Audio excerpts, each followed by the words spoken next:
இந்த மதுவிலக்குக்காக இப்பொழுது திடீர் குரல்கள் எழுந்திருக்கின்றன.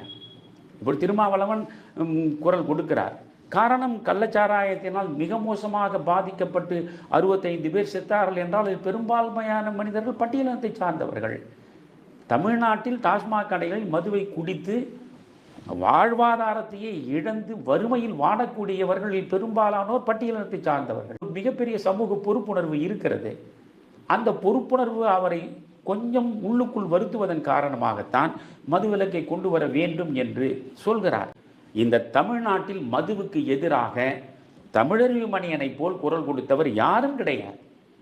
தமிழ்நாட்டில் மதுவுக்கு எதிராக காந்திய மக்கள் இயக்கத்தை போல் இதையே ஒரு வேலை திட்டமாக வைத்துக்கொண்டு தமிழ்நாடு முழுவதும் ஆர்ப்பாட்டங்களை நடத்தி மாணவரிடம் லட்சக்கணக்கில் கையெழுத்துக்களை வாங்கி அரசிடம் கொடுத்ததோடு மாற்று திட்டத்தையும் கொண்டு போய் கொடுத்து எல்லா முயற்சியும் நாம் மேற்கொண்டு விட்டோம்.